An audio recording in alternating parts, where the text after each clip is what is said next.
Hey,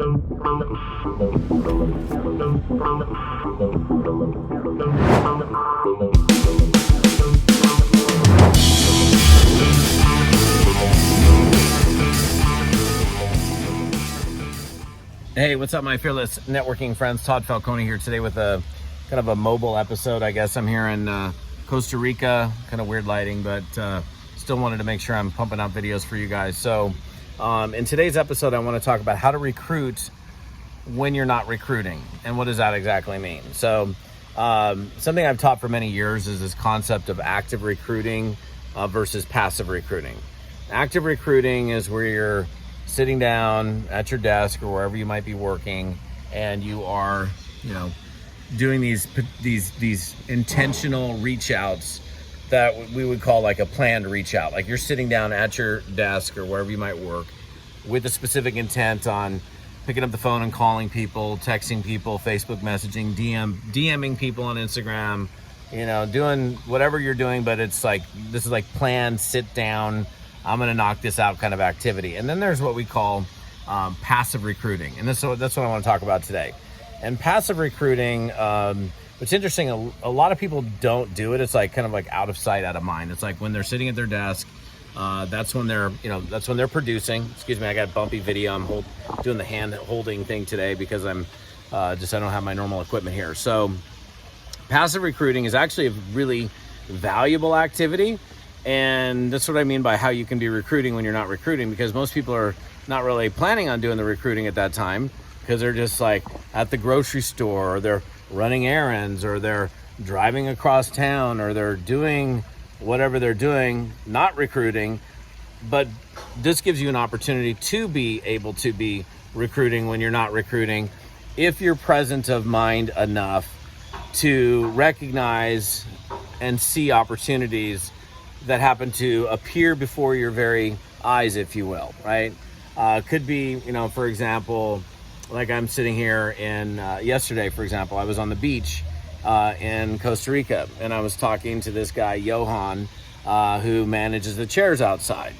And so while I'm talking to him, would that be considered, for most people, would that be considered an active recruiting mode? Probably not, because they're at the beach. But if I wanted to, if this random guy that I bump into and give $20 to have a chair for the day on the beach, that's like an unexpected opportunity that popped in front of me.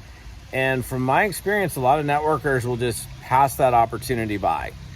They won't even recognize it as an opportunity. I think one of the things I started to do a long time ago is ask myself this question: is that an opportunity? Like I would literally, ask myself, is that an opportunity? So it's like the eyes cannot see the things that they're not yet trained to see. Like when I do, trainings on recruiting professionals, for example, that's one of the things that I do, is teaching people how to recognize opportunities that are not, where they're not just sitting at their desk expecting, okay, this is my opportunity time.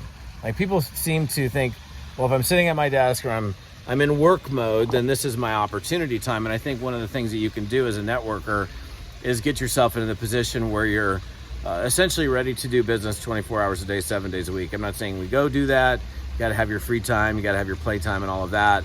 But, like, for example, like my conversation with Johan. Johan is, doing the chairs out on the beach. And then he sells fruit on the side, and he does other things. Here's a guy that, quite frankly, could use an opportunity. And through this random meeting of a guy on the beach, that, not active recruiting, that could turn into a recruiting thing if you're, again, present of mind enough to, engage that person in conversation. Now, granted, there are many networkers that, wherever they go, whatever they do, they're open for business 24 hours a day, 7 days a week. And they're already in that role. They're already in that position. But from my experience, I found that probably a great majority of people that are involved in this space, if they're not in what they would consider work mode, they're off of work mode. Because look, if you look at most occupations, when you're working, right? I'm at work, and then when I go home, I'm off work. And so if your whole life you're programmed to, be working when you're at work and then not working when you're not at work. Well, the moment you leave your desk where you tend to work for your network marketing business, you'll probably fall into those old habits until you develop new habits. I've told this story umpteen times, but I'll share it with, people, assuming that there's some people who have not heard this story. But for example, I've done this many times, but the example that comes out, or the story that I share is of my friend Mark. And so some of you guys know the Mark story. So I had a guy coming to me, and this is actually good especially for people that are part-time, that are struggling to find the time. Like, that's an interesting thing, like in network marketing. The two biggest objections that we get, number one and number two, is I don't have the time and I don't have the money, which to me are the two biggest reasons you should do network marketing, because it's going to give you more time and it's going to give you more money. And so I got this guy who's on my team who doesn't have the time, okay? And I'm not going to go into the full story and share everything with you. I don't know what I'm going to do yet, but so this guy comes to me quitting. He's on my team and he's like, hey, look, I just want to let you know I'm quitting, which was nice of him. Like, most people just quit if they're going to quit. They just kind of cancel their auto ship and disappear off in the sunset. They're too afraid to actually tell you, like, look, I'm done, I'm quitting the business. So Mark comes to me, this is a long time ago, comes to me and he said, look, I'm quitting. I don't have the time to build a business. And I always felt like this guy had the capacity to do the business. So I go, well, like, talk to me, what's up? He goes, well, I'm super involved in my church. I've got this, work 70 hours a week. I got, 2-hour commute. And I stuck on the 2-hour commute because I already know. I'm like, so what are you doing on your commute? He goes, well, you're not even like the answer. I'm not even listening to personal development. He goes, I'm listening to talk radio. And I just said, dude, look, I think you can do this business, okay? I think you have the capacity to do this business. You commit to me, I'll commit to you. Get your prospect list ready. Okay, this is slightly different than this concept, but it goes right into this concept. Get your prospect ready on the way, the night before you go to work. Prospect on the way into work, I'll be there for 3-way calls. Prospect on the way home for work, I'll be there for 3-way calls to support you. And he was open to the idea. So the very next morning, that's exactly what he did. He started hitting me at like 7 o'clock in the morning with 3-way calls. And, I'll speed up the story. 12 months later, the guy's at over 10 grand a month. And he did it 100% in his car, okay? Now, what he did is he took what was commute time, which was, this downtime of driving to work. And it was actually a 2-hour commute into work and a 2-hour commute home from work. Some of you guys remember the story.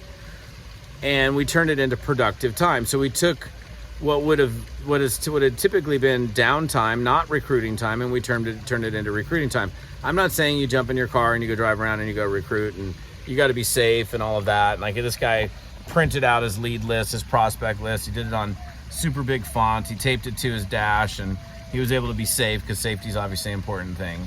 Anytime I tell the story, people are like, prospecting and driving, that's dangerous. I get it. I understand.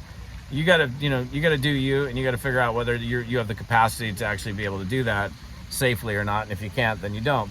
But even outside of the car, even if you're like running errands or driving across town, or you've got downtime, like even like honestly a break at, like, for those of you that have jobs, like you got a 10-minute break at work.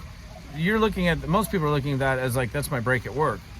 That could be productive time for your network marketing business.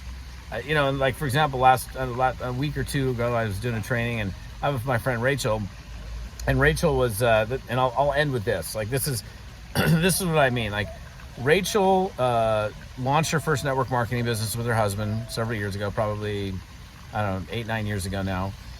And she worked in the medical community. And she had a very short commute. She like literally commuted to work like 5 minutes. Like, that's very short commute, right? 5 minutes into work. And then because of the nature of her job, she was pretty much on lockdown for 12 hours a day. She couldn't bring her phone in there. Like, some people have the liberty of like checking their phone or being able to access their phone.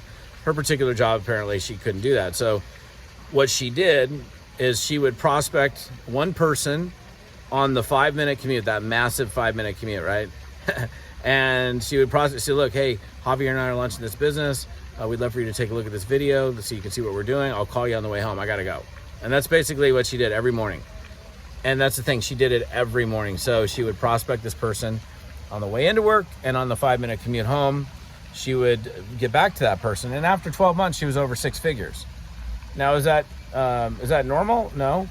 But that's what happened for her. So within a year of literally going in and recruiting one person, or attempting to recruit one person on the way into work and then getting back to that person on the way home from work. She gets to 6 figures after 12 months. Where most people will not even look at that. It's like, I don't have enough time. Maybe it's an excuse. Maybe it's the way that they choose to view their time. And they, don't look at that, 5-minute drive in this case as recruiting time. So the whole idea here is for you to look at, and most importantly, first of all, you got to get this, and then secondly, be able to teach this to your team, because the truth is, most of these people don't look at their time the way entrepreneurs look at their time. We as entrepreneurs look at our time very, very differently. Every waking moment, every free moment, that's an opportunity for progress. It's an opportunity for growth. And I think it's an important concept for people to be able to grasp, so that they can be recruiting when they're not really recruiting, right? So you can be productive when you're typically wouldn't really see that as productive time. So that's the thought for the day. If you're on my YouTube channel, what's up, YouTubers? Appreciate you guys. If you're on my podcast, appreciate you as well. If you want to get the rest of the story, please come over to toddfalcone.com/episode 162. Again, that's TODDFALCONE.com/episode 162. Have an amazing day. Thanks for being here from Costa Rica. We'll see you on the next episode.